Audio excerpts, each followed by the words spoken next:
তবে তাদের তকদির মন্দ, তাদের ভাগ্য খারাপ। ইবলিস শয়তান যাদের মাথায় 13 গেলাস পেশাব করিয়ে দিয়েছে। ক গেলাস বল? শয়তান ইবলিস যাদের মাথায় 13 গেলাস পেশাব করিয়ে দিয়েছে। পেশাবের দুর্গন্ধে ওরা বাদাম ভাজা, পেঁজি, পুরুলি, পাপড়ের দোকান, লাল আর হলুদ শাড়ি দেখে ওরা বাড়ি যাবে, এই গেট দিয়ে ভেতরে ঢুকবে না। মানে পেশাবের দুর্গন্ধে গেটের রাস্তা ওরা দেখতে পাবে না। আল্লাহ পাক আমাদের এই গেটের ভিতরে ঢুকিয়েছেন, আমরা শয়তানের মাথায় 13 দুগুণ 26 পেশাব করে দিয়েছি। কতটা বললাম? আমরা 13 ডবল 26 গেলাস পেশাব আমরা শয়তানের মাথায় করে দিয়েছি, যার কারণে শয়তানের কুমন্ত্রণা, ধোঁকা আমরা পতিত হয়নি। পেঁজি, পুরুলি, পাপড়ের দোকানের দিকে যাইনি, লাল হলুদের গন্ধ শুকতে যাইনি। আমরা আল্লাহর কাছ থেকে কিছু পাওয়ার আশায় এই গেটের মুখ দিয়ে ভিতরে ঢুকে বসেছি। এই জন্য আমরা সৌভাগ্যবান না, যারা ঢুকতে পারেনি তারা সৌভাগ্যবান, আমরাই সৌভাগ্যবান। আলহামদুলিল্লাহ। আল্লাহ পাক এইরকম মজলিসে আমাদের একটু সময় দেওয়া তৌফিক দান করেন। এটা হলো বুড়োদের স্কুল। কাদের বললাম? বুড়োদের স্কুল, যারা এখন আর স্কুলে ভর্তি হতে পারবে না, স্কুলে পড়তে যেতে পারবে না। এই মজলিসটা হলো তাদের স্কুল, বয়স্কদের স্কুল। জোরে বলুন সুবহানাল্লাহ। আসুন সেই স্কুলে আমরা কিছু জ্ঞান নেব এবং সে মতো মরণের দিন পর্যন্ত বাস্তব জীবনে রূপদান করি, পরকালের বাজার করে নিয়ে যেন কবরে যেতে পারি, সে তৌফিক আল্লাহ আমাদের সকলকে যেন দান করেন। সকলে গলা ছেড়ে উচ্চ রবে আওয়াজ করে বলুন আমিন। আলহামদুলিল্লাহ, আলহামদুলিল্লাহিল্লাযী হাদানা লিহাযা ওয়া মা কুন্না লাউলা আন হাদানাল্লাহ ওয়া আশহাদু আল্লা ইলাহা ইল্লাল্লাহু ওয়াহদাহু লা শারীকা লাহ শাহাদাতান মান আমানা বিল্লাহি ওয়া কাফারা বিজ্জিবতি ওয়াত তাগুত وأشهد أن سيدنا ونبينا وحبيبنا وشفيعنا وسندنا ومولانا محمدا صلى الله عليه وسلم عبده ورسوله نبي المكارم الأخلاق الموصوف وبالكمال الأوصاف المنعوت فقد قال الله تعالى في كلامه المجيد وفي الفرقانه الحميد أعوذ بالله من الشيطان الرجيم بسم الله الرحمن الرحيم هو الذي أنشأكم من نفس واحدة فمستقر ومستودع কামা ক্বালাল্লাহু তাআলা ফি কালামিহিল মাজিদ ওয়া ক্বালাল্লাহু তাআলা ফি আয়াতিন উখরা ওয়া ইন্নাকা লাআলা খুলুকিন আযীম। গলা ছেড়ে প্রাণ খুলে উচ্চ রবে আওয়াজ তুলে বলুন আল্লাহু আকবার। কোরআনের কথা সত্য না মিথ্যা? সত্য কথার স্বীকৃতি দিতে আপত্তি আছে কার কার? একটু হাত তুলে দেখান। সত্য কথার স্বীকৃতি, আল্লাহর বাণী কোরআন, আল্লাহর নামের আওয়াজ তুলতে, আল্লাহু আকবার বলতে আপত্তি আছে কার কার? আলহামদুলিল্লাহ, হাত কারো দেখলাম না। তাহলে আপনারা হলেন আল্লাহ বিশ্বাসী পাক্কা ইমানদার। এটা আমি ধারণা করতে পারবো না? কারণ হাত যখন তোলেননি, আল্লাহকেই স্রষ্টা বলে মানেন তো নাকি? আলহামদুলিল্লাহ। কিন্তু পৃথিবীতে অনেক ধর্মাবলম্বী আছে, তারা গডকে প্রভু বলে মানে, ঈশ্বরকে প্রভু বলে মানে, ভগবানকে প্রভু বলে মানে, নারায়ণকে প্রভু বলে মানে, বিষ্ণুকে প্রভু বলে মানে, মহেশ্বরকে প্রভু বলে মানে, এমন করে যিশুকে প্রভু বলে মানে, মোজেসকে প্রভু বলে মানে, আগুনকে প্রভু বলে মানে, পাথরকে প্রভু বলে মানে, গাছকে প্রভু বলে মানে, পানিকেও প্রভু বলে মানে। পানির কাছে যেও কুর্নিশ করে মাথা নত করে জীবনের সমস্যার কথা বলে, আগুনের কাছে দুহাত তুলে কুর্নিশ করে বলে দুনিয়া সব পুড়িয়ে দিতে পারো তুমি, তোমার ক্ষমতা সব থেকে বেশি, তাই তোমার কাছে কুর্নিশ করে মাথা নত করে জানাচ্ছি আমার যেন ঘরটা না পড়ে, বিবি বাচ্চা যেন না পুড়ে যায়। অনেকে এই দাবিটা করে না। কেউ গাছের কাছেও মাথা নত করে, দেখবেন রাস্তা দিয়ে চলতে যে দেখবেন গাছের কাছেও সেজদা করে, মাথা নত করে। কারণ গাছ অনেক দিন বেঁচে থাকে, দাঁড়িয়ে থাকে জমিনে। গাছকে কেহ বা প্রভু বলে মান্যতা দেয়, কেহ বা আবার মাটির তৈরি প্রতিমার কাছেও মাথা নত করে জীবনে দুঃখ দুর্দশা জানায়। আমরা কোনো গাছকে প্রভু বলি না, সূর্যকে বলি না, আগুনকে বলি না, পাথরকে বলি না, আমরা পানির কাছে মাথা নত করি না। আমরা মাথা নত করি কার কাছে? আর একটু জোরে বলুন, আল্লাহর কাছে। কোরআন কার বাণী? আল্লাহর বাণী। সেই আল্লাহর বাণী কোরআন সত্য না মিথ্যা? সত্য। তাহলে একটু সত্য কথার স্বীকৃতি দেন। তিরমিজি শরীফের হাদিস, আবু দাউদ শরীফের হাদিসের ভিতরে পয়গম্বর জানাচ্ছেন, আল্লাহকে স্রষ্টা মান্যতা দিয়ে কোনো ব্যক্তি যদি জবান খুলিয়ে জিভের মাধ্যম দিয়ে একটা বার যদি বলে আল্লাহ, এই কথাটা যদি একটা বার বলে, নবী বলছেন একদিন না একদিন তার জন্য জান্নাত হালাল হবে। আর যেদিন জান্নাত হালাল হবে সেই দিন থেকে নিয়ে বাকি জিন্দগি কোটি কোটি কোটি কোটি বছর জাহান্নামের আগুনে পোড়া তো দূরে থাক, আগুনও চোখে দেখানো হবে না, শুধু সুখ আর সুখ চলবে। লা ইয়ামুতু, জান্নাতে মরণ কারো হবে না। আবার জাহান্নামের আগুনে যারা দগ্ধ হবে, আল্লাহকে স্রষ্টা বলে মান্যতা না দেওয়ার কারণে অহম ফিহা খালিদুন, যুগ যুগ ধরে তারাও আগুনে পড়বে, কিন্তু লা ইয়ামুত, তাদের মরণ কোনোদিন হবে না। আচ্ছা, দুনিয়ার আগুনে মানুষ পড়ালে মরে না বেঁচে থাকে? আধা ঘন্টা 10 মিনিট 20 মিনিট কড়া আগুনে যদি কাউকে পোড়ানো হয় মরে যায় তো নাকি? আচ্ছা, মরণের পরে আবার যদি পেট্রোল কেরোসিন ডিজেল ঢেলে দিয়ে গ্যাস ঢেলে দিয়ে তারে আবার জ্বালানো হয় তো দেখবেন আবার জ্বলে না? পেট্রোল ডিজেল কেরোসিন ইত্যাদি দিয়ে জ্বালালে আবার জ্বলবে। আচ্ছা, মরণের আযাব কষ্ট বুঝতে পারবে? মরিয়ে গেছে, এই জন্য শুধু কাঠ পোড়া মতো হবে। কি পোড়া মতো? কাঠ পোড়া মতো হবে। ও নড়বে না, চড়বে না, হাউতাস করবে না, চিল্লাবে না, বাঁচাও করবে না।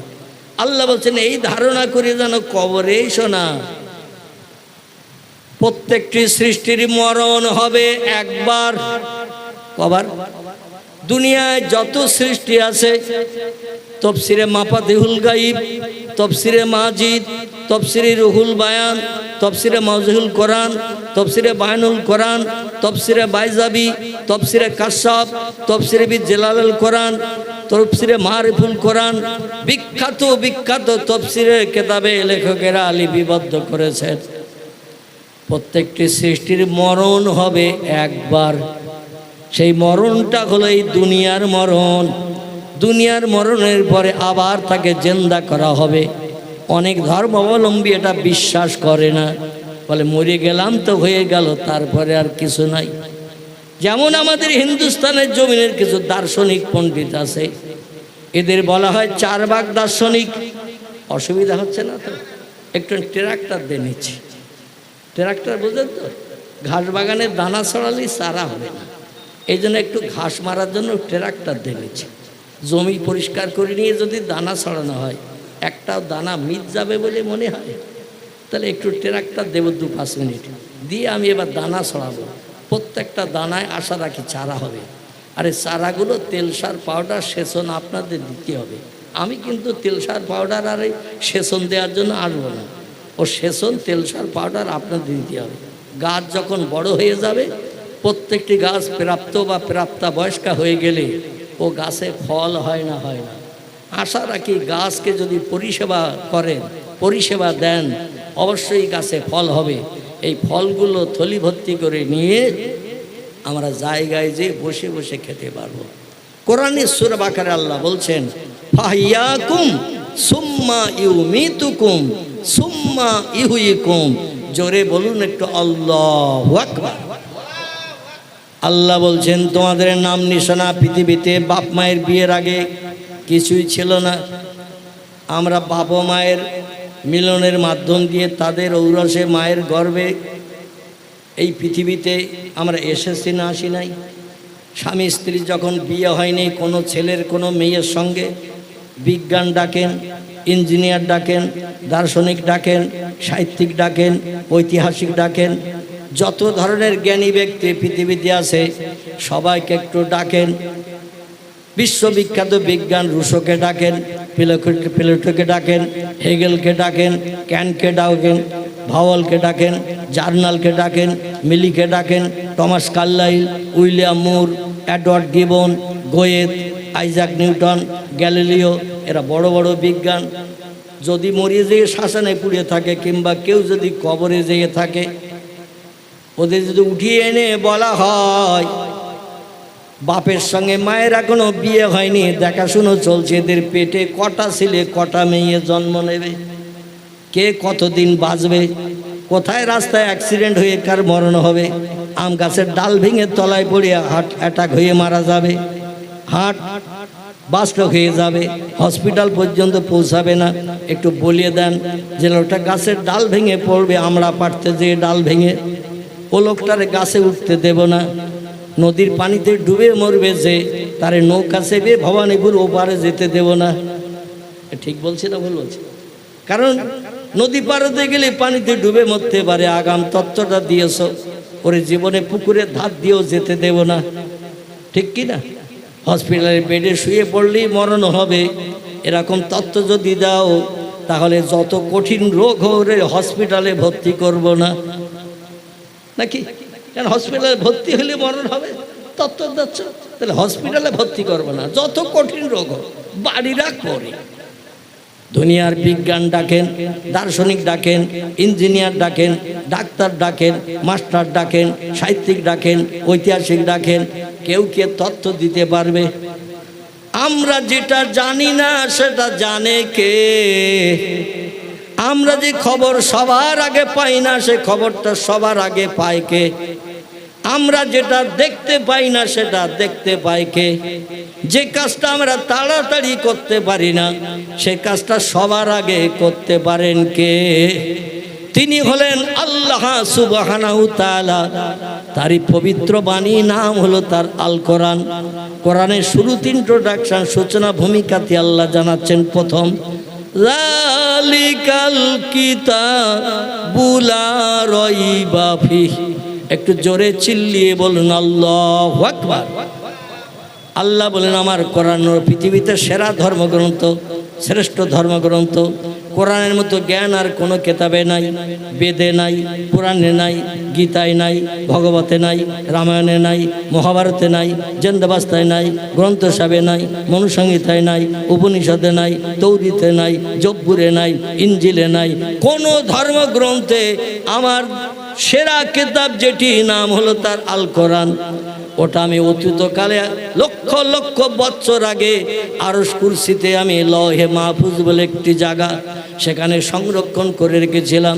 বহু পয়গম্বর পৃথিবীতে এসেছে আমার কলেমার কথা বলতে, আমার নামের পরিচয় জনগণের কাছে দিতে। আদম নবী থেকে নিয়ে ঈসা রুহুল্লাহ পর্যন্ত। কোন বর্ণনাকারী বলেছেন 1,24,000, আবার কেউ বলেছেন 2,24,000। তফসিরে মাফাতিহুল গায়ব এবং অন্যান্য তফসিরের কিতাবের ভিতরে আমার ভাইরা লেখকেরা লিপিবদ্ধ করেছেন যে 1 লক্ষ 2 লক্ষ নয়, বরং অগণিত পয়গম্বর পৃথিবীতে এসেছে। এই তত্ত্বটা দিলে আর ভুল কথা বলার কোনো সংশয় থাকবে না। অগণিত পয়গম্বর এসেছে। টোটাল কোরআনের ভিতরে আল্লাহ পাক 27 জন পয়গম্বরের নাম কোট করেছেন। এই যে অগণিত লক্ষ লক্ষ পয়গম্বর এসেছেন এক আল্লাহর কথা বলতে। প্রত্যেকটি পয়গম্বর পৃথিবীতে যখন নবুয়ত পেয়েছেন তারা বলেছেন লা ইলাহা, একটু জোরে বলেন, ইল্লাল্লাহ। প্রত্যেকটি পয়গম্বরের মুখের ভাষা ছিল এইটা, লা ইলাহা ইল্লাল্লাহ। তারপরে যিনি যে সময় পয়গম্বর হয়েছেন তার নামটা ইল্লাল্লাহর পরে জুড়ে দিয়েছেন। আদম সফিউল্লাহ, নূহ নবী আল্লাহ, ইব্রাহিম খলিলুল্লাহ, ইসমাইল জবিহুল্লাহ, মুসা কালিমুল্লাহ, এমন করে ঈসা রুহুল্লাহ, মুহাম্মদ রাসূলুল্লাহ। যখন যিনি পয়গম্বর হয়েছেন ওই ইল্লাল্লাহর পরে তার নামটা জুড়ে দিয়েছেন কলেমায়। কিন্তু লা ইলাহা ইল্লাল্লাহ প্রত্যেকটি পয়গম্বরের মুখে উচ্চারিত হয়েছে। আল্লাহ বললেন, শোনো, যত পয়গম্বর এসেছে আমার পরিচয় মানুষের কাছে প্রথম দিয়েছে, তারপরে তাদের আমি জনগণের কল্যাণকামী নেতা করে বানিয়েছি বলে তারা তাদের নামটা আমার নামের সঙ্গে জুড়ে দিয়েছেন। তবে আমার নামের সঙ্গে জড়া একটি নাম যেটা উম্মতে মুহাম্মাদের জন্য আমি সিলেক্ট করে রেখেছিলাম, সেটি হলো লা ইলাহা ইল্লাল্লাহু মুহাম্মাদুর রাসূলুল্লাহ। হাদিসে কুদসির ভিতরে এসেছে, যখন কোন নবী আম্বিয়া আল্লাহ কিছুই বানায়নি, এমনকি আদম সফিউল্লাহ পর্যন্ত তৈরি হয়নি। প্রথম মানুষকে একটু বলুন তো, প্রথম মানুষ আদম সফিউল্লাহ। আমি কোরআনের ওই আয়াতটি আপনাদের কাছে ছোট্ট একটি আয়াত রেখেছি, একটু মগজ ধোলাই করার জন্যে। আয়াতটার দিকে লক্ষ্য করুন। আল্লাহ বলছেন, হুয়াল্লাযী আনশাআকুম মিন নাফসিন ওয়াহিদাতিন। আমি একজন মানুষের মাধ্যম দিয়ে তাম পৃথিবীতে বর্তমান বেঁচে থাকা মানুষের সংখ্যা 850 কোটি। কত বললাম? পৃথিবীতে বর্তমান দেশের সংখ্যা হলো 256টি। কত বললাম? গুগল সার্চ করবেন, তথ্য পেয়ে যাবেন। বর্তমান পৃথিবীতে দেশের সংখ্যা 256টি। এই 256টি দেশে বেশি আছে 850 কোটি মানুষ। পৃথিবীর প্রত্যেকটি দেশের ভোটার লিস্ট দেখে দেখে জনসংখ্যা গণনা করে তথ্য দিয়েছে প্রযুক্তিবিদেরা। 850 কোটি মানুষ দুনিয়ায় বেশি আছে। যারা এই তথ্যটা দিল আমাদেরকে একটু জানার ইচ্ছা হয় না, মরিয়ে গেছে কত লোক, একটু বলে যাও চাচা, কি জানার ইচ্ছা হয় না? হয় না? বেশি আছে 850 কোটি, শুনলাম খুশি হলাম। 256টা দেশে, এই 256 দেশে মরিয়ে গেছে কতজন, একটু বলি দিয়ে যাও। আচ্ছা, ওদের জবান এতেকাপের নিয়ত করে নেবে কিনা? এতেকাপ বোঝেন তো নাকি? কি মাসে হয় ও এতেকাপ? রমজান মাসে হয়। রমজানের শেষ দশকে দেখবেন সলিমউদ্দিন চাচা, আব্দুল করিম দাদা, আব্দুর রহমান ভাই মসজিদের কোণে বালিশ টালিশ নিয়ে বসে যায়, ঠিক কি না? কেউ যদি এসে বলে চাচা আসরের আজান হয়েছে, চাচা বলবে না কি? হ্যাঁ, যদি বলে ওর এতেকাপ থাকবে? দুনিয়ার বিজ্ঞানীদের ডেকে যদি বলেন পৃথিবীতে মারা গেছে কতজন, ওরা এতেকাপের নিয়ত করবে না? করবে না? কিংবা লজ্জিত হয়ে মাথা নিচু করে চলে যাবে না? যাবে না? আমরা যেটা জানি না সেটা জানে কে? আল্লাহ নখদর্পণে করে রেখে দিয়েছেন কত মানুষ মারা গেছেন, কত মানুষ বেঁচে আছে, আগামীতে আবার মায়ের উদর থেকে কত মানুষ জন্ম নেবে কিয়ামত পর্যন্ত, সব আল্লাহর জানা আছে না নাই? এই জন্য কোরআন এসেছে, ও দুনিয়ার মানুষ তোমরা শোনো, আল্লাহু আলিমুন বিজাতিস সুদূর, তোমাদের অন্তরের ভিতরে গোপন যে চিন্তা ভাবনা করো দুনিয়ার কেউ জানে না, কেউ বোঝে না। মনে মনে চিন্তা করছো বারান্দায় বসে কার পুকুরে মাছ ধরতে যাবো রাত 1:30টার সময়, কার গাছের ফল পাড়তে যাবো রাত 2টোর সময়, কোন বিধবার দরজার কড়া নাড়া দেবো পাড়ার মানুষ ঘুমিয়ে পড়লে রাত 2:45-টের সময়। দুনিয়ার কেউ জানে না, এটা জানে কে? আচ্ছা, আমরা যখন ঘুমিয়ে থাকি কেউ যদি কোনো কাজ করে আমরা কি সেটা দেখতে পাই? আল্লাহ বলছেন, আমি এমন একজন আল্লাহ, লা তাখুযুহু সিনাতুন ওয়ালা নাউম। জোরে বলুন আল্লাহু আকবার। আল্লাহ বলছেন, জীবনে আমার কোনোদিন ঘুম লাগে না তোমাদের মতো, আর ইচ্ছা করেও কোনোদিন আমি ঘুমাই না। প্রতিদিন 24 ঘন্টায় আমি জাগরিত থাকি। আমার সাদের বান্দাদের কার কখন প্রয়োজন হয় আমারে ডেকে সাহায্য চাওয়ার জন্য, আর আমি কোনো মানুষের মতো যদি ঘুমিয়ে থাকি, ডাকও শুনতে পাবো না, সাহায্য করতে পারবো না, তাহলে আমার স্রষ্টা হওয়া সাধে না, সাধে না। এই জন্য আমি 24 ঘন্টা দৈনন্দিন জেগে থাকি। কোনোদিন আমি আল্লাহ একটু তন্দ্রায় পর্যন্ত যাই না। চিল্লাই বলুন সুবহানাল্লাহ। আচ্ছা, আল্লাহ খায় তো নাকি? হ্যাঁ, আমার আল্লাহ বলছেন, লা তাকুল, আমি এমন একজন তোমাদের প্রভু স্রষ্টা, আমি কোনোদিন কিছু খাই না, আমি পেশাবও করি না, পায়খানাও করি না, কিন্তু আমি বেঁচে থাকি কোটি কোটি বছর ধরে। আমি অতীতে ছিলাম, বর্তমানে আছি এবং ভবিষ্যতেও না মারা যাবে। বিজ্ঞানীরা বর্তমান প্রযুক্তির যুগের বলছে, আল্লাহ যদি এই দুনিয়া বানিয়ে থাকে তাহলে পৃথিবীর বয়স 1.5 লক্ষ বছর হয়ে গেছে। এক একজন বিজ্ঞান এক একটা জিনিস নিয়ে মেশিনে ফেলে রিসার্চ করে তথ্য দিচ্ছে।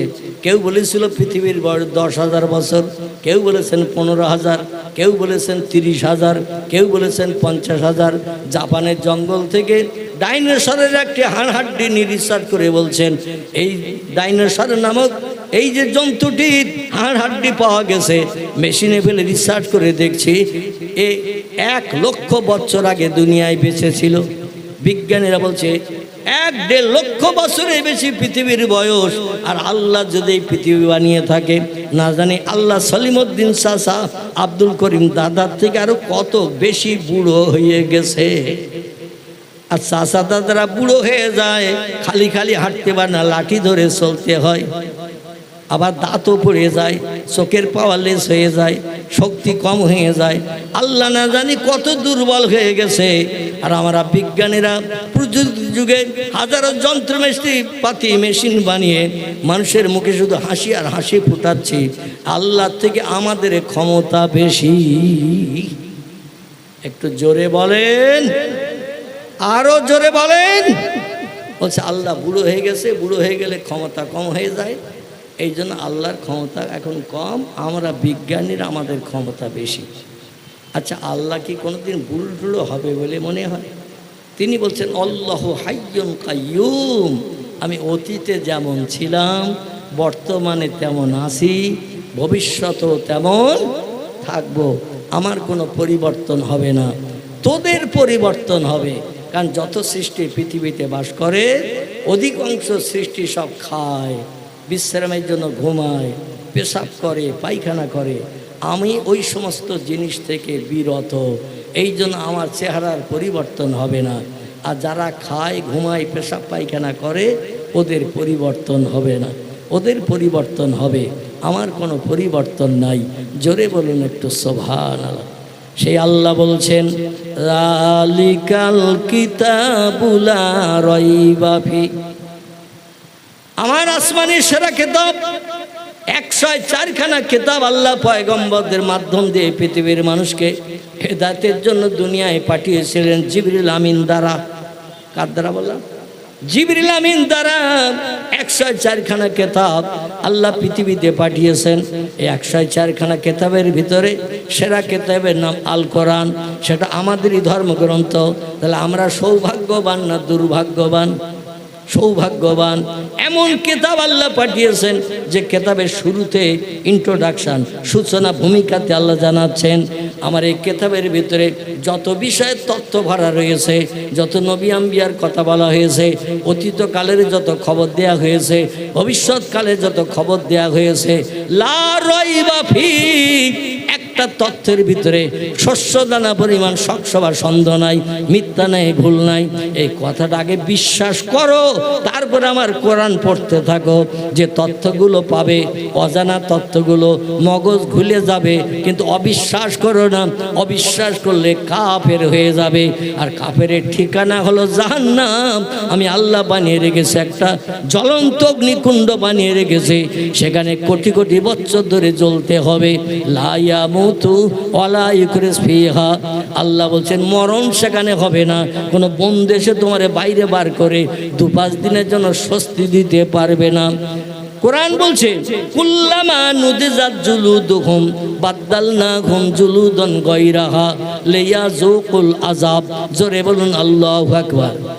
আল্লাহ বলছেন যারা অপরাধী সাব্যস্ত হবে, মদ খাবে, সুদের ব্যবসা করবে, সিনেমা যাত্রায় যাবে, অবৈধ মেয়েদিনে গার্ডেনে বসে ফুচকা খাবে, বাদাম ভাজা খাবে, রাতের বেলা চরিত্র নষ্ট করে ঘরে ফিরবে, বিধবার দরজার কড়া নাড়া দেবে, জীবন যৌবনে ক্ষুধানিবৃত্তি করবে, মানুষের প্রাণ নাশ করে বিবি বাচ্চাদের বিধবা এতিম বানিয়ে দেবে, গরিব এতিমের হক ফাঁকি দিয়ে খাবে, এদের ঠিকানা হবে জাহান্নাম।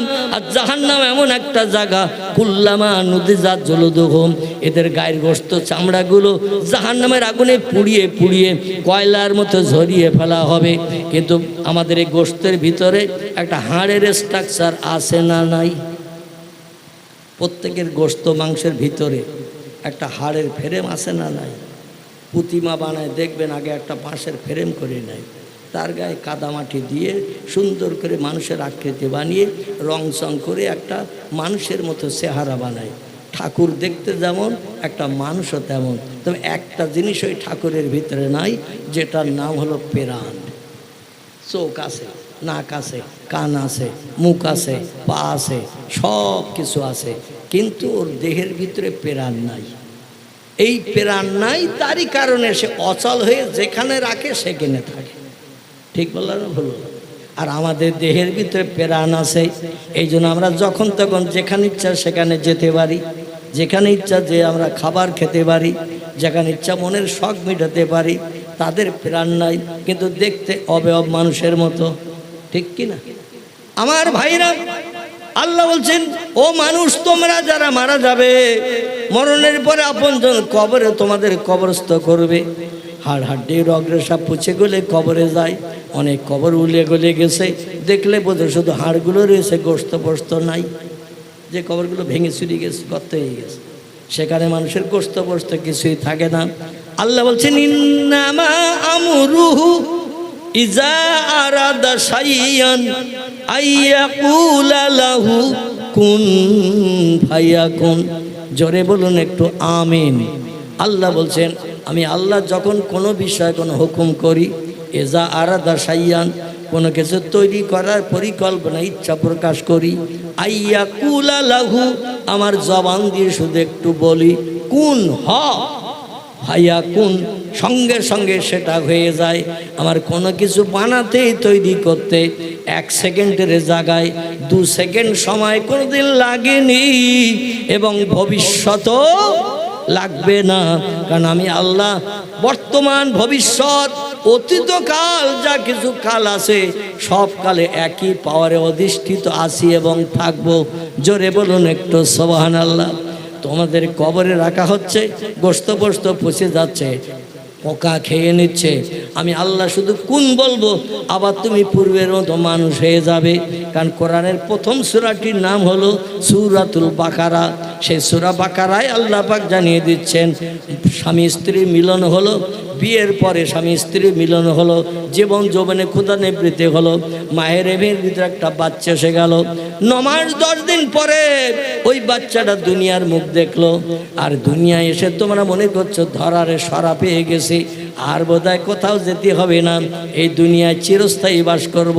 আল্লাহ বলছেন শোনো, এই দুনিয়া চিরস্থায়ী বসবাসের জায়গা নয়। সুম্মা ইউমিতুকুম, তোমাদের এই দুনিয়ার মোহমায়া পরিত্যাগ করানো হবে মৃত্যু দিয়ে। মারা গেলে মানুষ 3টি ভাগে বিভক্ত হয়। অবাক বললাম, মারা গেলে মানুষ 3টি ভাগে বিভক্ত হয়। একদল মারা গেলে কবরে যায়, মুসলিম কবরে যায়, খ্রিস্টান কবরে যায়, ইহুদিরা কবরে যায়। একদল হিন্দু জৈন শিখ সম্প্রদায় মারা গেলে শ্মশানের চিতায় পুড়িয়ে ছাই বানানো হয়। আর একদল আছে তাদের কবরও দেয়া হয় না, শ্মশানও পড়ানো হয় না। এরা হলো পারসিক অগ্নি উপাসক, আগুন পূজা করে যারা, এদের বলা হয় পারসিক। এরা মারা গেলে দেখবেন কোমরে দড়ি বেঁধে বাঁশে করে বেঁধে নিয়ে বিভিন্ন ফাঁকা জায়গায় মাঠে ফেলে রেখে আসে। শিয়াল কুকুর যার যতটা খাবার খেয়ে নিয়ে কমপ্লিট করে দেয়। মরা মানুষ ফেলে রেখে আসে, কবরও দেয় না, শ্মশানও পোড়ায় না। এই 3টি ভাগে বিভক্ত করা হয়। আল্লাহ বলছেন যেখানেই রাখুক, জীবজন্তু পাখি পক্ষী তোমাদের খেলে নিল, কবরে রাখলো, পচে গেলে তোমরা গেলে, শ্মশানে পোড়ালো, ছাই হয়ে গেলে। কিন্তু আমি একজন পাওয়ারফুল আল্লাহ বলছেন সুম্মা ইহুইকুম, এই বিশ্বাসটা স্থাপন করে হৃদয়ে, তোমাদের আবার কিন্তু জিন্দা করব। পারবে বলে মনে হয় আল্লাহ? হ্যাঁ, আলহামদুলিল্লাহ। মাঝে মাঝে মনে মনে ধারণা হয় মরি পচে গেলাম, আগুনে পুড়ে ছাই হয়ে গেলাম, কাল বৈশাখীর ঝড় হলো, ছাইগুলো ঝড়ে উড়ে যে পুকুর পুষ্করিণী খালে নদীতে পড়ে গেল, পানির সঙ্গে মিশে তলায় চলে গেল। আল্লাহ আবার কি করে জিন্দা করবে? আল্লাহ বলছেন আমি শুধু বলবো কোন, সঙ্গে সঙ্গে ফায়াকুন, তুমি হয়ে যাবে। আমি তোমারে যেমন বানিয়েছি, পচা এক ফোঁটা দুর্গন্ধ পচা পানির মাধ্যম দিয়ে, যারে বীর্য পানি বলা হয়, এই বীর্য পানির মাধ্যম দিয়ে মায়ের রেহেমের থলিতে তোমার সুন্দর বডি যেমন বানিয়েছে, এটা পূর্বে ছিল এমন করে পিতার ঔরসের পচা বীর্য পানি। তাই যে যদি বানাতে পারি কবরের পচা মাটি দিয়ে, শ্মশানের পোড়া ছাই দিয়ে, পাখি পক্ষুলের পেটের ভিতরেও যদি তুমি চলে যাও, আমি সেখান থেকে তোমারে জিন্দা করে বার করতে পারি। জোরে বলুন একটু সুবহানাল্লাহ। আল্লাহ তারপরে বলছেন সুম্মা ইলাইহি তুরজাউন, ওই যে কবরে যাওয়ার পরে, শ্মশানে পড়ার পরে তোমাদের জিন্দা করব। কোরআনে আর কোথাও বলা হয়নি সুম্মা ইউমিতুকুম, কবরে জিন্দার পরে আবার প্রশ্ন টশ্ন করার পরে আবার তোমাদের মরণ হবে, এমন কথা টোটাল কোরআনে কোনো জায়গায় বলা হয়নি। ওই জিন্দা মানে জিন্দা। আল্লাহ বলছেন সুম্মা ইলাইহি তুরজাউন, জিন্দাবস্থায় কবরে থাকবে, জিন্দাবস্থায় শ্মশানে পোড়া ছাইয়ের ভিতরে থাকবে। পৃথিবীর মানুষের বাবার ক্ষমতা হবে না তোমাদের দেখতে, আমি আল্লাহ আমার কুদরতি চোখে সেটা দেখতে পাই। আবার প্রত্যেককে আমি জিন্দা করব। কত মানুষ জন্ম নিয়েছে, কত মানুষ মারা গেছে, কত মানুষ আগামীতে মায়ের উদর থেকে জন্ম নেবে, সব খবর আমার কাছে নখদর্পণে আছে। সবাইকে আবার জিন্দা করব এবং জিন্দা করে হাজির করব ইয়াউমাল কিয়ামাত, হাসরের মাঠে। জোরে বলুন একটু আমিন। ইজা তাকুমুস সাত, হাদিস শরীফে পয়গম্বর বলছেন যেদিন কিয়ামত সংঘটিত হবে, দুনিয়া যেদিন ধ্বংস হবে, সেদিন আল্লাহর পয়গম্বর বলছেন ইজা তুলিয়াস শামসে মাগরিবিহা, যেদিন দেখবে গাছের মাথা দিয়ে ডগমগ করে পশ্চিম দিক থেকে সূর্য উদয় হচ্ছে। এখন সূর্য ওঠে কোন দিকে? কোন দিকে? পূর্ব দিকে ওঠে, ডোবে কোন দিকে? কোন দিকে? পশ্চিম দিকে ডোবে। বিজ্ঞান ডাকেন, দর্শন ডাকেন, ইঞ্জিনিয়ার ডাকেন, ডাক্তার ডাকেন, মাস্টার ডাকেন, ভূতত্ত্ববিদ ডাকেন, ঐতিহাসিক ডাকেন, সাহিত্যিক ডাকেন, ডেকে বলেন সূর্যটা একটু পশ্চিম দিক থেকে তুলে দাও, পূর্ব দিকে ডুবিয়ে দাও, দক্ষিণ দিকে তুলে দাও, উত্তরে ডুবিয়ে দাও, উত্তরে তুলে দাও, দক্ষিণে ডুবিয়ে দাও। দুনিয়ার কোনো বিজ্ঞান, দর্শন, ইঞ্জিনিয়ার, ডাক্তার, মাস্টার দায়িত্ব নেবে? পৃথিবীর মানুষের জ্ঞান যেখানে শেষ, আল্লাহর জ্ঞান সেখান থেকে শুরু। জোরে বলুন সুবহান। বিজ্ঞানী যদি বলা হয় চাঁদ কোথায়, তোমরা বলেছ মহাশূন্যে চাঁদ রয়েছে 2,32,000 মাইল দূর। তোমরা রিসার্চ করে তথ্য দিয়েছ সূর্য রয়েছে 9,30,00,000 মাইল দূর। কিন্তু সূর্যটা কোথায় আছে বলো? বিজ্ঞান এক কথায় ফেল হয়ে গেছে কোরআনের তত্ত্বের সঙ্গে মিল ঘটাতে। কোরআনে আল্লাহ 1450 বছর আগে তত্ত্ব দিয়েছেন 27 পারা সূরা রহমানের ভিতরে, অশামসু অল কামারু বিহুসবান। জোরে বলুন একটু আল্লাহু আকবার। আল্লাহ বলছেন চন্দ্র আর সূর্য হলো ঘূর্ণয়মান। পৃথিবীর বিজ্ঞানীরা সব দেশের ভূগোল বইতে লিখেছে পৃথিবীর লাট্টুর মতো ঘুরছে, চন্দ্র সূর্য স্থির। আর আল্লাহ 1450 বছর আগে লিখে দিয়েছেন কোরআনে সূরা রহমান 27 পারা, অশামসু আল কামারু বিহুসবান। চন্দ্র আর সূর্য হলো ঘূর্ণয়মান। বিজ্ঞান বলছে চন্দ্র সূর্য দাঁড়িয়ে আছে স্থির হয়ে, পৃথিবী লাট্টুর মতো ঘুরছে। আল্লাহ কোরআন বলছে অল জিবালু আওতাদান। ও বিজ্ঞানের দল, মগজে তোদের ঘুম পোকা লেগেছে, উই পোকা লেগেছে, কত গ্লাস খেয়ে পাগল হয়ে গেছে, আমি আল্লাহ বুঝি না। চাঁদ বানিয়েছি আমি, সূর্য বানিয়েছি আমি, মাথার উপরে যে দেখতে পাচ্ছি নীল আকাশ ওটাও বানিয়েছি আমি। খলাকাস সামাওয়াতি ওয়াল আরদ। জোরে বলুন আল্লাহু আকবার। আল্লাহ বলছেন আকাশ বানিয়েছি আমি, সামাত মানে আকাশ, আরদ মানে জমিন, জমিন বানিয়েছি আমি। কোন শব্দ বলি বানিয়ে দিয়েছি। বিজ্ঞানীদের যদি এখন জিজ্ঞাসাবাদ করা হয় এই 2025 সাল পর্যন্ত 21 শতাব্দীর যুগে বিজ্ঞানীরা তথ্য দিয়েছে উপরের দিকে তাকালে যে নীল মতন দেখায়, আসলে আকাশ টাকার বলতে কিচ্ছু নাই, বহুদূর ফাঁকা, তাই নীল মতন দেখায়, আকাশ বলতে কিচ্ছু নাই। আল্লাহ কোরআনে সূরা বাকারায় বলছেন হুয়াল্লাযী খলাকা সাবআ সামাওয়াতিন তিবাকান। জোরে বলুন আল্লাহু আকবার। কোরআন বিশ্বাস করবেন না করবেন না, একটুখানি মগজ ধরাইয়ের জন্য 2-4টে তথ্য দিচ্ছি, আমার নবীর জীবন আদর্শের দিকে নিয়ে যাব। মনে করবেন না হুজুর বোধহয় নবী দিবস হচ্ছে নবীর কথা বলবে না, তবে নবীর কথা বলবো। বিশ্বাস কেন করবেন? এই জন্য কোরআনের তথ্য দিয়ে মগজটা একটু সাফ করে নিচ্ছি। আল্লাহ কোরআনে বলছেন একটা আকাশ তোমরা দেখতে পাওনি, বিজ্ঞানের দল, আর আমি আল্লাহ আকাশ বানিয়েছি এই কটা দুনিয়ার মানুষ দেখতে পায়নি একটাও আকাশ। ওই যে উপরের দিকে তাকালে নীল আকাশ। এখানে একটু খোসা দেওয়া মতো কথাবার্তা বলা হয়েছে, একটু মহব্বতে কলেমার জিকির। লা ইলাহা ইল্লাল্লাহ, লা ইলাহা ইল্লাল্লাহ, লা ইলাহা ইল্লাল্লাহু মুহাম্মাদুর রাসূলুল্লাহ। যিনি এই চিঠিটা লিখে পাঠিয়েছেন, আমি একটা কেতাবের নাম করব তাকে পড়ার জন্য। কেতাবটির নাম হলো মসজিদে জুমার দিন যে খুতবা পড়া হয় আমাদের দেশের অধিকাংশ মসজিদে, এই খুতবাটির নাম হলো খুতবায়ে ইবনে নাবাতা। কি নাম বললাম? খুতবায়ে ইবনে নাবাতা। লেখকের নাম হযরত আল্লামা খলিলুর রহমান সাহেব। যে 60 খুতবা আমাদের মসজিদে তেলাওয়াত হয় প্রতি মাসে মাসে 4টে করে 5টা করে, 52টা খুতবা লিপিবদ্ধ আছে। কলকাতা আলিয়া মাদ্রাসার বিখ্যাত আরবি প্রভাষক অনর্গল, যিনি আরবি ভাষায় কথাবার্তা বলতেন ঘন্টার পর ঘন্টা, ঘন্টার পর ঘন্টা, এবং আরবি ভাষা সম্পর্কে তিনি সুদক্ষ পণ্ডিত ছিলেন। কলকাতা আলিয়া মাদ্রাসার বিখ্যাত সুনামধন্য প্রফেসর, নাম তার আল্লামা খলিলুর রহমান সাহেব। তিনি এই খুতবাটা লিপিবদ্ধ করেছেন। এই রবিউল আওয়াল মাসে দ্বিতীয় খুতবাটা আমি দেখতে বলবো। দ্বিতীয় খুতবায় যে বক্তব্যটা তিনি লিখেছেন তার ভিতরে কিন্তু এই হাদিসটি আছে, লাউলামা খলাকতুল আফলাক, লাউলাকা লামা খলাকতুল আফলাক।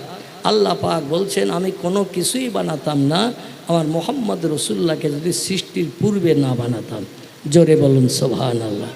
শুধু তাই না, রসুল বলছেন কুনতু নবিয়ান, আল্লাহ ওই সময় আমাকে নবী হিসাবে প্রতিষ্ঠিত করেছিলেন। ও আদামু বাইনাল মায়ে ওয়াত তিন, আদম নবী যখন কাদামাটির ভিতরে ছিল, স্ট্রাকচার বডি বলতে কিছুই বানানো হয়নি, তিনি যখন কিছুই তৈরি হননি, আল্লাহ তার বহুকাল পূর্বে আমারে বানিয়েছিলেন। এবং শুধু তাই নয়, ওই খোদবার ভিতরে আরও তত্ত্ব লিপিবদ্ধ করা হয়েছে। আল্লাহ পাক সমস্ত সৃষ্টি বানানোর আগে নূরে মুহাম্মাদিকে বানিয়ে আরশ কুরসিতে সেট করে রেখেছিলেন। পৃথিবীতে যত সৃষ্টি এসেছে তফসিরের ভিতরে লেখা কম বেশি 18,000-এর মতো। কোনো তফসির কারক বলেছেন 18,000 থেকে কিছু কম, কোনো তফসির কারক বলেছে 18,000 থেকে কিছু বেশি। দুনিয়ার সৌন্দর্য শ্রীবৃদ্ধির জন্য, দুনিয়ার দৃশ্য খুব সুন্দর দেখানোর জন্য আল্লাহ গাছপালা, জীবজন্তু থেকে সাগর সলিল পাহাড় থেকে শুরু করে 18,000 সৃষ্টি বানিয়েছিলেন। বর্তমান যুগে তার থেকে বাড়তে বাড়তে বিজ্ঞানীরা স্যাটেলাইট নামক যন্ত্র বানিয়ে তত্ত্ব দিচ্ছেন সৃষ্টির সংখ্যা 1.5 লক্ষ ছাড়িয়ে গেছে। কত বললাম? 1.5 লক্ষ ছাড়িয়ে গেছে। আর যত সৃষ্টি আল্লাহ বানিয়ে পৃথিবীতে পাঠিয়েছিলেন, নূরে মুহাম্মাদি থেকে কিঞ্চিত কিঞ্চিত নিয়ে পাঠিয়েছিলেন। দরুদ শরীফ সম্পর্ক এই কাগজে একটু তত্ত্ব লেখা হয়েছে। দরুদে ইব্রাহিম ভালো, অন্য দরুদ ভালো? আমি আপনাকে বলবো, আপনি তবলিগ জামাতের একজন বিখ্যাত আলেম আশরাফ আলী থানভী রহমাতুল্লাহ আলাইহি, এমদাদুল্লাহ মুহাজিরে মক্কি, এমন করে আরও নামি দামি আলম যারা আছে তাদের লেখা বারাহানে কাতিয়া এবং তকবিয়াতুল ইমান, এই সমস্ত কেতাবগুলো দেখবেন। বিভিন্ন দরুদ শরীফের কথা, বেহেশতি জোর, এর ভিতরে বিভিন্ন দরুদের কথা লেখা আছে। তবে নামাজের ভিতরে আমরা দরুদ ইব্রাহিম পাঠ করি, ইব্রাহিম নবীর প্রশংসা, আমাদের পয়গম্বরের প্রশংসা। কিন্তু যারা মোরাকাবা মোশাহাদার সবক পাঠ করে, আল্লাহর সঙ্গে নৈকট্য লাভ করে, একাত্মতা আল্লাহর সঙ্গে যারা তৈরি করে, এই দরুদে ইব্রাহিম তারা পাঠ করে না। পূর্বরা মতাদর্শে যত কেতাব আছে, মোরাকাবা মোশাহাদার সবকের কেতাব আমার বসিরহাটে আল্লামা লিখেছেন, এমন করে যত কেতাব, সব কেতাবে কিন্তু অন্য অন্য দরুদ শরীফের কথা লেখা আছে। এবং সব দরুদের মর্যাদা সমান, কম বেশি নয়। এখানে এটা বেশি ওটা কম এটা আমরা বলবো না। যেটা পড়লে আমাদের লাভ হবে, কাজ হবে, সেটা পড়ে আমরা আল্লাহকে আপন বানাতে যাব। জোরে বলুন আমিন, জোরে বলুন একটু আমিন। আমার ভাইরা, এখন আমি ওই সমস্যা ঝামেলার দিকে যেতে চাচ্ছি না। যদি আপনার কিছু জানার বোঝার থাকে, একটা দিন তারিখ তৈরি করে একটা মাদ্রাসায় বলবেন, সেখানে আলাপ আলোচনা হবে। আমাদের মতাদর্শের আলেমেরা পূর্বে বহুবার বসেছে, এখনও বসতে রাজি। আল্লাহু আকবার। আপনাদের তত্ত্বটা সত্য কি আমাদেরটা সত্য, আমরা আমাদের ডকুমেন্ট দলিল দেব, আপনারা আপনাদের ডকুমেন্ট দলিল। এটা হলো ওয়াজের মজলিসের বিষয়, আর বাহাসের বিষয়টা আলাদা। সত্য মিথ্যা যাচাই করতে গেলে কেতাব আনতে হবে। কেতাব না থাকলে তো কোনো তথ্য বাস্তব প্রমাণ করা যাবে না। তবে কেতাবে না থাকলে পূর্বের মতাদর্শের আলেমেরা এই নিয়ে এরা মাথা উঁচু করে চলেনি এবং চলে না। জোরে বলুন একটু আমিন। মহব্বত একটু দরুদ শরীফ। আল্লাহুম্মা সাইয়্যিদিনা মাওলানা মুহাম্মদ ওয়া আলা আলি সাইয়্যিদিনা মাওলানা মুহাম্মদ। হযরত আব্দুল্লাহ ইবনে আব্বাস রাদিয়াল্লাহু থেকে একটি হাদিস বর্ণিত আছে, বিশ্ব নবীর আপন চাচা, যার নাম ছিল হযরত আব্বাস রাদিয়াল্লাহ। এনার কলিজার জিগার একটি ছেলে ছিল, নাম ছিল তার আব্দুল্লাহ। বিখ্যাত মুফাসসিরদের ভিতরে তিনি একজন কোরআনের মুফাসসির ছিলেন। এনার থেকে একটি হাদিস বর্ণিত আছে, আব্বাস রাদিয়াল্লাহ ওহদের যুদ্ধ পর্যন্ত কলেমা পড়েনি। খুব ভালো করে শোনেন, আব্বাস রাদিয়াল্লাহ ওহদের যুদ্ধ পর্যন্ত কলেমা পড়েনি, মুসলমান হয়নি। বদরের যুদ্ধে এই আব্বাস রাদিয়াল্লাহ নবীর বিপক্ষে যুদ্ধ করতে গেছে। ওহদের যুদ্ধে আবার সেনাপতির দায়িত্ব নিয়ে যুদ্ধ করতে গেছে। মক্কার মানুষ তার সেনাপতির দায়িত্ব দিয়েছে, মানে তুমি যুদ্ধ পরিচালনা করবে, তোমার কথা শুনে যুদ্ধ আমরা চালাবো। এই যুদ্ধের সেনাপতির দায়িত্ব নিয়ে গেছে আব্বাস রাদিয়াল্লাহ। এই আব্বাস রাদিয়াল্লাহর বেটা আব্দুল্লাহ মুফাসসির, বিখ্যাত মুফাসসির, তার দিয়ে একটি হাদিস বর্ণিত আছে, আবুল হাবের সঙ্গে কলেমা পড়ার পরে আব্বাসের সঙ্গে স্বপ্নে দেখা। আমরাও স্বপ্নে দেখি, নবী রসুল অলিয়া উলিয়ারা স্বপ্ন দেখে। আমাদের স্বপ্ন তাদের স্বপ্ন কি এক? আমরা স্বপ্নে দেখি রাতের বেলা খেয়ে দিয়ে দুটো বিড়ি টেনে বিছানায় বালিশে কাঁথিয়ে শুই। ঠিক বললাম না ভুল বললাম? এই বসেন বাবা, উঠে যাবেন, একটুখানি বসেন। আমরা স্বপ্ন দেখি খাওয়া দাওয়ার পরে একটা দুটো বিড়ি টেনে অন্তত মগজ ঠান্ডা করি, বিছানায় বালিশে মাথা দিয়ে শুয়ে দেখছি আমি কোটিপতি হয়ে গেছি, 10 তলা বিল্ডিংয়ের মালিক হয়েছে, 3টে সুন্দরী মেয়ে বিয়ে করেছে, স্ত্রীদের সঙ্গে গল্প করছি, হঠাৎ ঘুম ভেঙে গেছে। ঘুম ভেঙে যে দেখে কোথাও সেই 10 তলা বাড়ি, 3 কোটি টাকার মালিক, 4খানা গাড়ি, কিচ্ছু নেই, ছেঁড়া সেটায় শুয়ে রয়েছে। কি সেটায়? ছেঁড়া সেটায়। এত সময় স্বপ্ন দেখছিলাম খুব ভালো, এলাকার ভবানীপুরের সব থেকে বড় লোক হয়ে গেছে, আর যেই ঘুম ভেঙে গেছে ছেঁড়া সেটা, একটা মাদুরও ভালো জোটেনি। কিন্তু নবীদের স্বপ্ন, অলিদের স্বপ্ন অধিকাংশ সত্য হতো, কারণ তারা অজু করে পবিত্রতা অবলম্বন করে ডান কাঁধে কাঁধ হয়ে নবীর মোহব্বতে দরুদ শরীফ পড়তে পড়তে ঘুমিয়ে যেত। আমরা এই যে দরুদ শরীফটা পড়ি, আল্লাহুম্মা সাল্লি আলা সাইয়্যিদিনা মাওলানা মুহাম্মদ ও আলা আলে সাইয়্যিদিনা মাওলানা মুহাম্মদ, কিছু দলমতপথের মানুষের কাছে দরুদ শরীফটা বিষের মতন লাগে। কিসের মতো বললাম? বিষ। আমরা দরুদে ইব্রাহিম ভালোবাসি, মানি, সেটা নামাজে পড়ি, যত রাকাত নামাজ পড়ি, 2 রাকাত নামাজ অন্তে সালাম ফিরালেই এ দরুদ শরীফটা পড়তে হয় না? হয় না? 4 রাকাত নামাজে যদি সালাম ফিরাতে যায় এ দরুদে ইব্রাহিম পড়তে হয় না? হয় না? এই দরুদটার নাম দরুদে ইব্রাহিমি। কি নাম বললাম? ইব্রাহিম নবীর নামে আল্লাহ হুম্মা সাল্লি আলা মুহাম্মাদু ওয়া আলা আলি মুহাম্মাদিন কামা সাল্লাইতা আলা ইব্রাহিম ওয়া আলা আলি ইব্রাহিম ইন্নাকা হামিদুম মাজিদ, আছে না? এই দরুদটাকে দরুদে ইব্রাহিমই বলা হয়। কিন্তু আমরা যখন আল্লাহ তার নবীর আশেক হওয়ার চিন্তা ভাবনা করি তখন দরুদে ইব্রাহিমটা আমরা পড়ি না, সরাসরি আল্লাহ তার নবীর নামের দরুদ শরীফ পড়ি।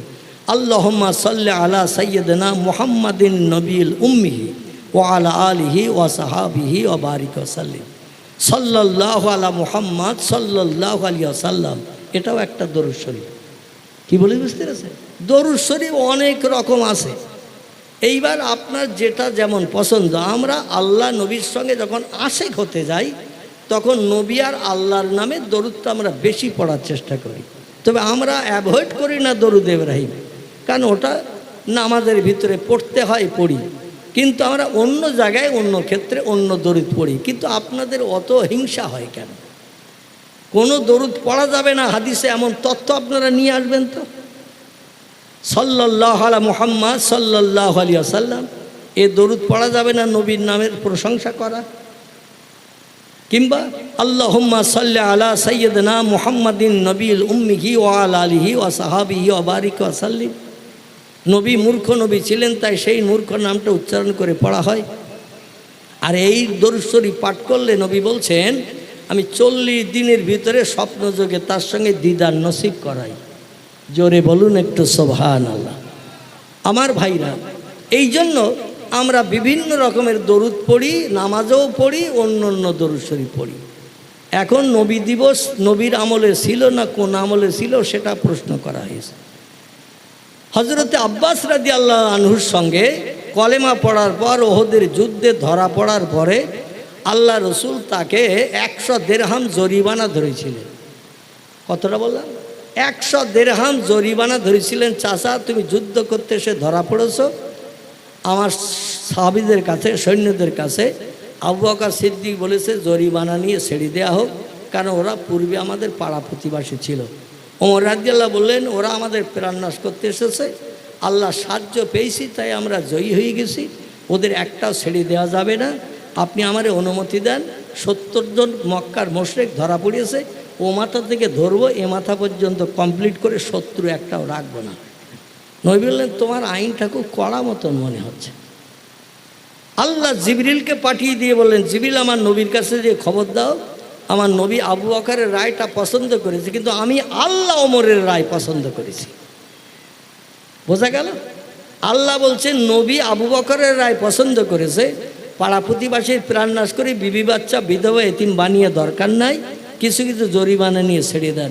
ওমর বলছে ছেড়ে দিলে ওরা আবার আসবে আমাদের মারতে, এই জন্য আপনি অনুমতি দেন। তরবারি এখনও রাখিনি, চামড়ার খাপে আমার কাঁধে এখনও ঝুলে রয়েছে, কাজ বাকি আছে। তাই শুধু আপনি অনুমতি দেবেন, কাজটা কমপ্লিট করব, সব কটারে বিদায় করে দেব, ভবিষ্যৎ যেন তরবারি নিয়ে আপনার বিরুদ্ধে আর কোনোদিন যুদ্ধ করতে না আসে। নবী বললেন, এত কড়া আইন আমি মানব না, নেব না, আমি আবু বকরের রায়টা পছন্দ করি। আল্লাহ বলছেন, ইজহাবিয়া জিবরিল ইলা রাসূলি, জিবরিল তাড়াতাড়ি যাও, আমার নবীরে বলো, আমার নবী যদি ওমরের রায়টা পছন্দ করত, আমি আল্লাহ খুব খুশি হতাম, ওমরের রায়টা আমার পছন্দ। কারণ এই যে ছেড়ে দিচ্ছে জরিমানা নিয়ে, এই ওহদের যুদ্ধের পরে আরও শত শত যুদ্ধ হবে আমার ইমানদার মুমিন মুসলমানদের সঙ্গে বেঈমানদের। বদরের যুদ্ধের পরে আহজাবের যুদ্ধ হলো, খন্দকের যুদ্ধ হলো, তবিকের যুদ্ধ হলো, মুতার যুদ্ধ হলো, গজায় সরিয়ায় রাজিয়া হলো, বিভিন্ন ধরনের যুদ্ধ। নবী হায়াতে বেঁচে থাকতে 12টা যুদ্ধে সম্ভবত নবী হাজির হয়েছিলেন, আর 13টা যুদ্ধ সাহাবীদের দিয়ে করিয়েছিলেন। টোটাল নবীর 10 বছরের জিন্দেগিতে মদিনায় 23টা যুদ্ধ হয়েছিল। কটা? তাহলে ওমরের রায়টা ঠিক ছিল না? ওদের যদি প্রাণনাশ করে দিত, ওরা আর পরে আসতো তরবারি নিয়ে? কিন্তু নবী পছন্দ করেছে আবু বকরের রায়। আমার ভাইরা, আবু বকরের রায় পছন্দ করে নবী বললেন, চাচা তোমার তো অবস্থা খবর আমি জানি, এই 2 বছর এসেছি মক্কা ছেড়ে মদিনায় আল্লাহর হুকুম তামিল করি, তোমার সংসারের অবস্থা খবর জানি, তাই তোমার 400 দিরহাম 500 দিরহাম আর আমি জরিমানা ধরলাম না। মক্কার লোক আমি ছিলাম, 53 বছর বয়স পর্যন্ত মক্কার মানুষের কার কী অবস্থা আমি কম বেশি জানি, সেইভাবে জরিমানা ধরলাম যাতে সবাই দিয়ে বিবি বাচ্চারে নিয়ে মক্কা যেয়ে সংসার জীবন সুখভোগ করতে পারে। চাচা তুমি গরিব মানুষ, আমি জানি, আমার আপন চাচা, তোমার 100 টাকা জরিমানা ধরলাম, 100 দিরহাম। আব্বাস বলছে, এই জন্য লোকে তোরে পাগল বলে, এই জন্য লোকে তোরে মূর্খ বলে, এই জন্য লোকে তোরে রাখাল বলে। নবী বলছেন, চাচা কেন, কি হয়েছে? বলছে, আমার অবস্থা তুই জানিস, দিন আনা দিন খাওয়া, কোনোদিন উনানে হারিয়ে ওঠে, কোনোদিন ওঠে না, না খেয়ে থাকতে হয়। আর 100 দিরহাম 100 টাকা জরিমানা ধরেছে, আমি কি জীবনে দিতে পারবো? আর দিতে না পারলে তো আমি বাড়ি যেতে পারবো না, বিবি বাচ্চা নিয়ে ঘর সংসার করতে পারবো না। তোর উচিত ছিল আমার অবস্থা বুঝে জরিমানা ধরা। আল্লাহ নবী বলছেন, চাচা আমি অবশ্যই আপনার সংসারের খবর জেনেই আপনার জন্য জরিমানা ধরেছি। বলছে, আমার সংসারের খবর জেনে জরিমানা ধরলে কি 100 টাকা ধরতে পারতে?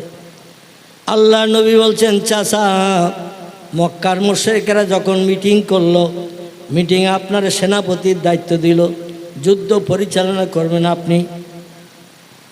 ঘরে এসে বিবিরে জড়িয়ে ধরলেন, ধরে বলেন, আজ ভাইপোর সঙ্গে তুমুল লড়াই হবে।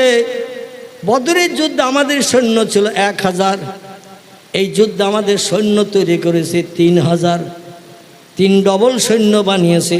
বীর বিক্রমে যুদ্ধ হবে, আর ভাইপোর কাছে দিয়ে যুদ্ধ করে হেরে আসবো, এ মুখ দেখানোর থেকে না দেখা ভালো। মিটিং আমি বলে এসেছি, যুদ্ধে যদি হেরে যাই তো আর ঘরে ফেরবো না, হয় পাহাড়ের মাথায় উঠে লাফ দিয়ে তলায় পড়ে মরবো, অন্যথায় যদি পাহাড়ে উঠতে ভয় পাই তো অন্তত গলায় বড় পাথর বেঁধে সাগরে নিয়ে নেমে পাথর নিয়ে তলিয়ে যাব, তলিয়ে যে দম বন্ধ হয়ে মারা যাব, ঘরে আর ফেরবো না, বিবি বাচ্চার মুখ আর দেখবো না। ভাইপোর সঙ্গে লড়াই করে হেরে যাওয়া এটা কোনোদিন মানানসই হয় না, মেনে নেওয়া যায় না। স্ত্রী বলছেন, বিবির শেষ বিদায় দিয়ে দে, যুদ্ধে বীর বিক্রমে যুদ্ধ করব, জয়ের পতাকা উড়িয়ে নিয়ে আসবে, এটা আমাদের চিন্তা ভাবনা। তো জানি না মোহাম্মদের আল্লাহ কি করবে, জানা নাই। তবে শোন, ভবিষ্যতে যদি আর ঘরে না ফিরি, হেরে যদি যাই, ঘরে যদি না ফিরি, তবে আমার কথা মনে পড়লে বড় দুঃখ পাবি, বড় ব্যথা পাবি। এ বিবি, আমি একটা হার গোপন রেখেছিলাম মাটির তলায়, ঘরের ভিতরে গর্ত করে, মুক্তার দানা দিয়ে কভারিং করা, সোনার গায়ে মুক্তার দানা দিয়ে কভারিং করা, সোনার হার মুক্তা দেয়া লাগানো। এই হারটা আমি বার করেছি, আজ হারটা বার করে তোর গলায় পরিয়ে দিয়ে যাচ্ছি। আমার কথা যদি মনে পড়ে আর না ফিরি ঘরে, এই হারটা উঁচু করে দেখবি, মনে সান্ত্বনা পাবি। দামি হাত তোর গলায় পরিয়ে দিলাম, কপালে চুমা দিল, গালে চুমা দিল, আর বললো, আমার জন্য আশীর্বাদ করিস, দোয়া করিস, যুদ্ধে যেন ভাইপোরে হারিয়ে জিতে আসতে পারি। এই হাটটা দেখবি, ভবিষ্যতে চিন্তা হবে না, দূর হবে। সংসারে যদি অভাব অনটন হয়, হাটটা বিক্রি করবি। অনেক টাকা বিক্রি হবে, সংসার সচল হবে। এই বলে দিয়ে আব্বাস রাদিয়াল্লাহু বিবির গলায় ঘরের ভিতরে হার পরিয়ে দিয়ে স্ত্রীর কপালে চুমা দিলেন, গালে চুমা দিলেন, দিয়ে এবার স্ত্রীর কাছ থেকে বিদায় নিয়ে চলে এসেছেন। নবী বলছেন, চাচা আল্লাহকে লা শাক্কা ফিহে, সেই খোদার কসম, ঘরের ভিতরে যে বিবিরে জড়িয়ে ধরে কপালে চুমা দিয়ে যখন আপনি হাতটা মাটি খুঁড়িয়ে ঘরের মেঝে খুঁড়িয়ে হার বার করে আপনার স্ত্রী গলা যদি পরিয়ে না দিতেন, খোদার কসম আমি 100 দিরহাম জরিমানা ধরতাম না। কারণ ওই হাটটা বর্তমান বাজারে বিক্রি করলে 700 থেকে 600 দিরহাম থেকে 700 দিরহাম বিক্রি হবে। 100 টাকা জরিমানা দিলে 600 টাকা থেকে যাবে। 600 টাকা মানে এখনকার টাকা না, এখান থেকে 1450 বছর আগের টাকা। তখন কতদিন চলবে তার ঠিক ঠিকানা নাই। ও চাচা, ওই হার যদি চাচিমার গলায় পরিয়ে দিয়ে না আসতে, অবশ্যই আমি জরিমানা 100 দিরহাম ধরতাম না, 2-10 দিরহাম ধরতাম। কিন্তু যে হার পরিয়ে দিয়েছেন, হারের তো অনেক মূল্য দাম, এই জন্য 100 দিরহাম ধরেছি। আগামী যুদ্ধে আমাদের সাজ সরঞ্জাম কিনতে হবে, আমরা গরিব মানুষ, এই জন্য কিছু টাকার দরকার সাহাবীদের, যুদ্ধে অনেক খরচা হয়ে গেছে, তাই জরিমানা ধরেছি। আব্বাস বলে, আল্লাহ, কোথায় মক্কার কোথায় মদিনা, 450 মাইল দূর। সে যুগে ছিল 600 কিলোমিটার দূর। এখন মক্কা থেকে মদিনার দূরত্ব 430 কিলোমিটার দূর। পাহাড়ের তলা দিয়ে সুড়ঙ্গ বানিয়ে দিয়েছে, সাইড দিয়ে আর ঘুরে যেতে হয় না, রাস্তার দূরত্ব একটু কম হয়ে গেছে। আব্বাস বলছে, মোহাম্মদ, ঘরের দরজা লাগিয়ে বিবির সঙ্গে আলিঙ্গন করেছিলাম, কপালে চুমো দিয়েছিলাম, গালে চুমো দিয়েছিলাম, ঘরের মেঝে খুঁড়ে গোপন হার বার করে স্ত্রী গলায় পরিয়ে দিয়েছিলাম। এই মদিনায় বসে বসে তুমি যদি সব দেখতে পাও, নিশ্চয়ই তুমি আল্লাহর পয়গম্বর, এতে কোনো সন্দেহ নাই। একটু জোরে বলুন, ও মোহাম্মদ, এই মুশরিক হয়ে বেঈমান হয়ে ঘরে ফিরে যেতে চাই না। সত্যি হাটটার দাম বর্তমান বাজারে 6 থেকে 700 দিরহাম হবে। অতএব 100 জরিমানা দিলে তো 600 দিরহাম থেকে যাবে। বহুদিন সংসারে বসে বসে খাওয়া যাবে। 600 দিরহামের অনেক মূল্য। এখান থেকে কিছুদিন আগে আমাদের দেশে দেখবেন 400 টাকা সোনার ভরি ছিল। কিছুদিন আগে 20, 50, 60 বছর আগে 400 টাকা সোনার ভরি, এখন হয়েছে কত? 1 লাখ। 1 লাখ, আমি তো শুনলাম 1,28,000 চলতেছে ভরি। বর্তমানে 1,28,000 টাকা চলছে ভরি। দিন যত যাচ্ছে তত বাড়তেছে না। বলছে, মোহাম্মদ, এই খবর যখন তুমি দেখেছ মদিনায় বসে, হারের কত মূল্য তাও তুমি বুঝতে পেরেছ, আমি আর বিধর্মী হয়ে মক্কায় ফিরে যাব না, তোমার হাতে হাত দিয়ে কলেমা পড়ে মুসলমান হয়ে ঘরে ফিরে যেতে চাই।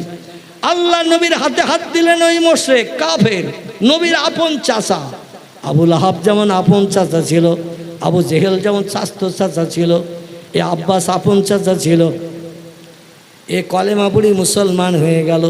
মুসলমান হয়ে বাড়ি ফিরে এসে আল্লাহর ইবাদত বন্দেগীতে এত আত্মনিয়োগ হয়ে গেলেন, অল্প দিনের ভিতরেই আল্লাহ পাক তার সম্পর্কে জিবরিল আমিন দ্বারা খবর পাঠিয়ে দিলেন, ইজহাবিয়া জিবরিল ইলা রাসূলিহি, ও জিবরিল তাড়াতাড়ি করে পয়গম্বরের কাছে যা, যে খবর দিয়ায় নবীর যে চাচা ওহদের যুদ্ধ পর্যন্ত কাফের ছিল, কলেমা পড়ার পরে আমার প্রেম মহব্বত ভালোবাসায় এত ডুব দিয়েছে, আমার সঙ্গে এমন সম্পর্ক গাঢ়তর তৈরি করে নিয়েছে, আমি আল্লাহ তাকে দুনিয়ায় বেঁচে থাকতেই জান্নাতের সার্টিফিকেট দিলাম। একটু জোরে বলেন। আচ্ছা, দুনিয়ায় জান্নাতের সার্টিফিকেট পাওয়া এটা কি চারটেখানি ব্যাপার? আপনার নামে আমার নামে যদি কেউ জান্নাতের সার্টিফিকেট দেয়, দেওয়ার পরে যদি বলি জান্নাত যখন হালাল হয়ে গেছে, সার্টিফিকেট পেয়ে গেছে, তো মদ খাবো রোজ 3 বার, নাউজুবিল্লাহ, সুদের ব্যবসা করব, শতকরা 5 টাকা 7 টাকা করে নেব গরিব দুঃখীর কাছ থেকে, সুদের সুদ, তস্য সুদ নেব, বিধবার দরজার কড়া নাড়ি দিয়ে চরিত্র নষ্ট করব, টাকার বিনিময়ে মানুষ মার্ডার করব। আচ্ছা, জান্নাতের সার্টিফিকেট পাওয়ার পরে এই কাজ যদি কেউ করতে চায় করতে পারবে না, কাউরে তো ধরে রাখা যাবে না। কেউ যদি বলে আমি যখন জান্নাতের সার্টিফিকেট পেয়ে গেছি, তাহলে আমি এখন মদও খাবো, সুদের ব্যবসা করব, মানুষ মার্ডার করব, ব্যভিচারী করব। আল্লাহ নবীর সাহাবীরা বললেন, ইয়া রাসূলুল্লাহ, আপনি এই সার্টিফিকেটটা দিলেন দুনিয়ায় বেঁচে থাকতে। ওরা যদি ভুল কাজ করে, অপরাধ করে, কোরআনের খেলাফ কাজ করে, নবী বলেন আল্লাহু আলামু বিমুরাদিহি, আল্লাহ আমার থেকে বেশি জানেন। তো আল্লাহ এই জন্য সার্টিফিকেট দিয়েছে। ওরা ইসলামের উপরে এমন ডুব দিয়েছে, আল্লাহর জাহান্নামের ভাহিদা এমন তৈরি করেছি, যতদিন হায়াতে বাঁচবে মদের ধারে পাশে যাবে না, সুদের ব্যবসা করবে না, মিথ্যা কথা বলবে না, চুরি করবে না, ব্যভিচারী করবে না, মানুষ মার্ডার করবে না, এক কথায় শরীয়তের কোনো খেলাফ কাজ করবে না। কারণ তারা আল্লাহর ভয় হৃদয়ে এমন গাঢ়তর তৈরি করে নিয়েছে, যে ভয়ের কারণে কোনো খারাপ কাজ করতে গেলে তাদের বিবেক বাধা দেবে। জোরে বলুন সুবহানাল্লাহ। এই আব্বাসের ছেলে বিখ্যাত মুফাসসির ছিলেন আমার ভাইরা। ইনার থেকে হাদিসটি বর্ণিত। আব্বাসের সঙ্গে আর আবুল আহাব যে কট্টর কাফের ছিল নবীর চাচা, উনি মারা গেছেন। মারা যাওয়ার সময় কলেমা পড়ি নবী চেষ্টা করেছিলেন, চাচা একটা বার কলেমা পড়ো, তাহলে হাসরের মাঠে তোমার জন্য আমি কিছু করার চেষ্টা করব। যারা ঈমান আনবে, কলেমা পড়বে, আমি মুহাম্মদ লা ইয়াদখুলুল জান্নাহ, আমি বেহেশতে তত সময় ঢুকবো না। যে লোকটা আল্লাহর নামের কলেমা, আমি মুহাম্মদ আমার নাম জুড়ে কলেমা পড়েছে, তারে জান্নাতে না ঢোকানো পর্যন্ত আমি জান্নাতের সুখ উপভোগ করব না। জোরে বলুন একটু সুবহানাল্লাহ। এটা হলো নবীজির কথা, মুসলিম শরীফের হাদিস। লা ইয়াদখুলুল জান্নাহ, আমি রাসূল জান্নাতে ঢুকবো না, হাত্তা ইয়াতাক্কে ওয়ায়ুখরিজু মিনান নার, জাহান্নাম থেকে ওই লোকটিকে টেনে বার করব। মান ক্বালা লা ইলাহা ইল্লাল্লাহ, যে লোকটি তার জীবনে একটা বার মাত্র পড়েছে লা ইলাহা ইল্লাল্লাহ। ওসমান রাদিয়াল্লাহু থেকে হাদিস বর্ণিত। ওসমান রাদিয়াল্লাহু বলছেন, ওয়ান ওসমান রাদিয়াল্লাহু আনহু ক্বালা ক্বালা রাসূলুল্লাহ সাল্লাল্লাহু আলাইহি সাল্লাম মান মাতা মিন উম্মতি ওয়া হুয়া ইয়ালামু লা ইলাহা ইল্লাল্লাহ দাখালাল জান্নাহ, রাওয়াহু মুসলিম। সহিহ মুসলিম শরীফের হাদিস। নবী বলছেন লা ইলাহা ইল্লাল্লাহ এতটুকু পড়েছে, মুহাম্মদ রাসূলুল্লাহ শেষে বলেনি, তবু আমি মুহাম্মদ আমার আল্লাহর নাম জবানে উচ্চারণের কারণে ওই লোকটা জান্নাতি হবে। জোরে বলুন একটু সুবহানাল্লাহ। এখন ঘটনা হলো আব্বাসের সঙ্গে আবুল আহাবের স্বপ্ন যোগে দেখা। নবীদের স্বপ্ন, সাহাবীদের স্বপ্ন ছিল সত্য। কেমন সত্য? বিশ্ব নবীর ইন্তেকাল হয়ে গেছে, বিশ্ব নবীর ইন্তেকাল হয়ে গেছে। আবু বকর 2 বছর রাজত্ব করলেন। আবু বকর বৃদ্ধ মানুষ মারা গেলেন, রাজসিংহাসন খালি হয়ে গেল। ওমর রাদিয়াল্লাহু রাজসিংহাসনে বসলেন, জনগণ তারে মদিনার রাষ্ট্রনেতা বানালেন। ওমর আশারাতা, ওমর 10 বছর রাজত্ব চালিয়েছিল। যিনি হবেন রাষ্ট্রনেতা তিনি হবেন মসজিদের নববীর ইমাম। জোরে বলুন সুবহানাল্লাহ। যিনি হবেন রাষ্ট্রনেতা বা তিনি হবেন ইমাম, এটা ইসলামীর নিয়ম নীতি আদর্শ। কারণ ইমামের আদর্শ চরিত্র সব থেকে ভালো, রাষ্ট্রনেতাও সব থেকে ভালো লোক হওয়া দরকার। এখন তো সব চোর সোর বদমাই ডাকাত গুন্ডা মদখোর মাতাল সব বড় বড় নেতা, ঠিক না ভুল? আমার ভাইরা, আল্লাহ নবী হায়াতে জিন্দেগিতে একজন বুড়ি মেয়ে ছেলে ফজরের নামাজ বাদ মসজিদে নববীতে এসে বলছে, ইয়া রাসূলুল্লাহ, আমার গাছে নতুন খেজুর ফলেছে, তাই আমি আপনার সাহাবীদের আপনাকে খাওয়ানোর জন্য 1 ঝুড়ি খেজুর এনেছি। হুজুর খেজুর আপনি খান, সাহাবীদের বিতরণ করে দেন।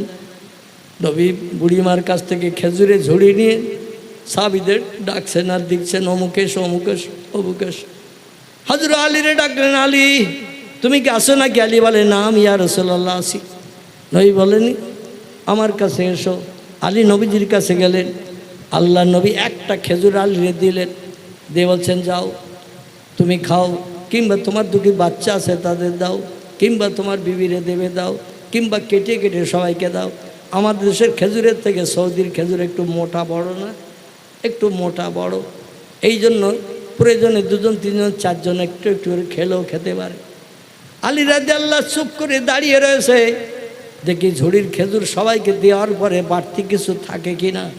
কারণ নবীর জামাই আমি, ফতেমার বাবা উনি, নিশ্চয় ওনার 2টি নাতি আছে।